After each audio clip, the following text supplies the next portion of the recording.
It's my pleasure to welcome the Honorable Minister from the state of Maharashtra for Rural Development and Women Empowerment, Ms. Pankaja Munde, to the Stanford University campus. Pankaja, it's a pleasure to welcome you. Thank you very much. It's my pleasure also to visit Stanford. You know, it's amazing that India is built as the young India, the vibrant India, and you are the perfect example of how young Indians represent themselves. I wanted to ask you a macro question of how, as a young Indian, young minister in a very forward-looking state of Maharashtra, how do you see the growth of India with the inclusion of young Indians going forward? See, basically, me being a young Indian, young politician, I am in a place where I can really make policies for more and more participation from youth and more opportunities for youth. Now in the central government and Maharashtra state government, we are encouraging a lot of youth. And we also having development plans for youth in a way where one will encourage education, other will encourage employment, and one will encourage skill development. So not all will be very highly qualified, all will be educated, but many will be skilled and they will be employed somewhere. So skill development is a major thing we are doing in India to empower youth. I think that's a very good point to touch. Skills are very important, and we have a massive population that needs to be upgraded skills. We have hundreds and thousands of schools that people go to, including the engineering schools. But when they come out, the theory is that they're not employment ready. Yeah. So how do we then look for imparting the right kind of education for which when they come out, they're readily employable? Yeah, true. Because if they're highly qualified, it can be a problem. It can be an issue where to accommodate this qualification. So for that we need to have that kind of investments in India, that kind of infrastructure in India.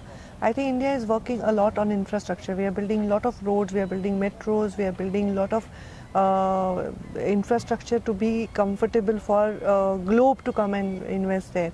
We are working majorly on Make in India. This is a dream. This will come true in a decade or so. It will show its result in a decade. So right now we need a lot of infrastructure-oriented degrees or infrastructure-oriented skills, and then they will be really accommodated, I'm sure. You also represent women empowerment, women entrepreneurship, and I had the pleasure of looking at the women entrepreneurs you brought along with you in the delegation. And these are from really small villages and towns who have been empowered to come with the crafts and skills too. So share with us some of those things that you are doing to uplift them. See, I am a rural development minister as well as women and child welfare minister. I have big agendas on my platter, but my closest to my heart is women empowerment, because I feel 50% of the population cannot be paralyzed and economy cannot grow without taking them with us. So this can be treated as a economic growth for the country. This can be this empowerment will add to the growth of the country.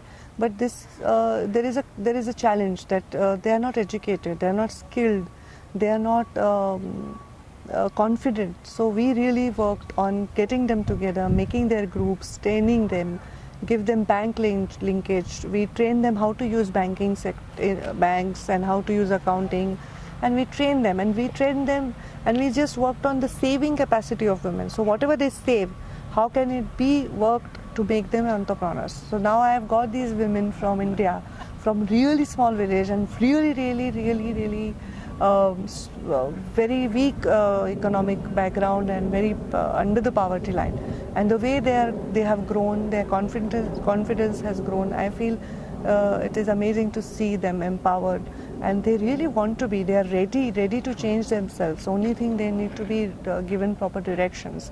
And I feel there was a decade where we took every technology which was globally introduced to the local market. May it be Facebook, may it be Google, may it be WhatsApp, internet, mobiles, networking, Wi-Fi.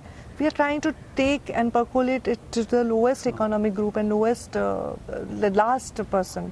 So now it is a time that we start taking the local thing to the global markets. So we should preserve our art, we should preserve our handicraft, we should market them, enhance it, and then make these people gain some money and empower them, and they will empower other women who will be lagging behind, I'm sure. I had the opportunity also to look at some of their products. These are artisans who do really make good products. And you are actually empowering a woman, not only increasing her livelihood, but you're supporting the entire family and through her other families in the region. So when you come here, you had interaction with a lot of good leaders, both in technology and entrepreneurship. What are you looking for? You're trying to find a marketplace for them so they can be able to sell their products, not just locally, but not only in India, but across the world. See, in India, it's a huge market for the world to come. So we have enough market in India. It's not that we want only money. We want recognition. We want our things to go and recognize globally. Now, how global market things come to India and we buy them, and a lot of investors want to come and market in India. Now we want our things to come in global market. So money is also there for them to earn, but recognition is also important.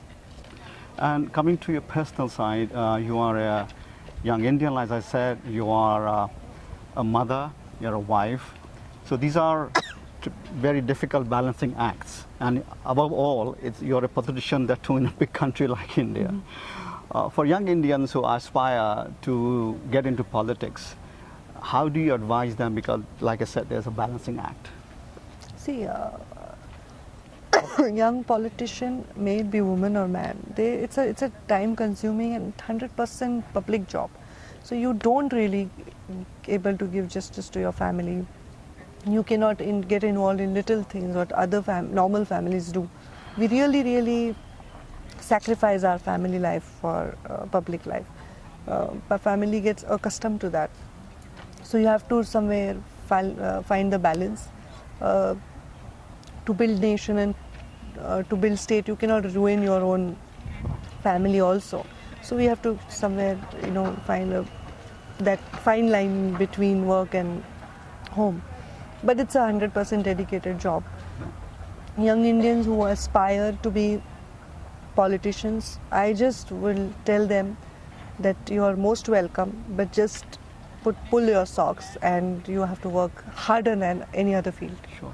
And finally then, you come from a political background. Your father was a very renowned leader, not only in the region, the state, but across the country. When you look as a young politician, I'm sure your father was a big inspiration. But including your father, where else do you look for inspiration to move forward? I only look at him actually. When he's not there alive now, but his memories are so guiding to me. If there is a situation where I'm really in a conflict, I don't know what to do, I remember him, and some message comes to me with my experience and memories, which guides me, and I really pass that situation successfully. So my friend, philosopher, guide, everything is him. Well, on that note, it's a pleasure to have you here to visit us in Silicon Valley, and I wish you continued success for the amazing work you're doing. Thank you so much. Thank you so much.